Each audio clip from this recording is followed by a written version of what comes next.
art is creative. Art is a diverse range of humor. Art is a creative activity that expresses imaginative and technical skill. And understanding the difficult concept. Art is beautiful. Paint of John Paul. This contemporary art was created by John Paul Atido, whose works are characterized by impasto technique, where paint is applied so thickly, leaving visible brush strokes. His subjects are people in contemporary setting but wearing traditional Filipino costumes. Inabel weaving. Inabel is undoubtedly one of the arts and crafts that the Ilocos region takes pride in. Inabel cloth weaving is an example of a treasure that our country needs to preserve and prolong for our next generation to keep our country's traditional way of weaving alive over the years. Ilocos traditional weavers use hardwood pedal looms in creating different design techniques. In order to preserve and prolong this traditional type of weaving, the younger generation of Ilocanos are being encouraged to keep the traditional of Inabel alive.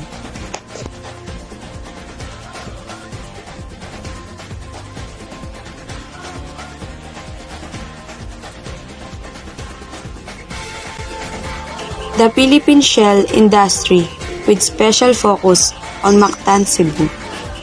The Mactan Island is the center of the shell trade in the country. The strategic location of Mactan, Cebu at the heart of the Visayas, and the relatively peaceful situation in the area encourage shell collectors to acquire shell from the fishermen in this area. The shell crabs and the other shell souvenirs were originally made by hand by the local in the place. Tourists are fond of buying those kinds of souvenirs because it is really creative.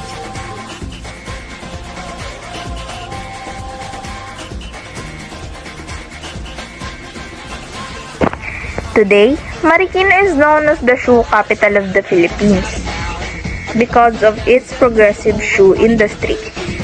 It produced 80% of shoe production of the Philippines.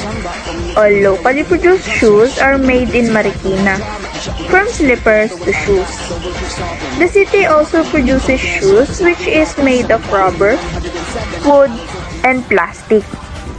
Additionally, it has a large number of internet shops, parlors, eateries, bakeries, made-to-order products such as food processing and delicacies, and franchising as their common income. It is also the home of world's largest pair of shoes certified by the Guinness Book of World Records.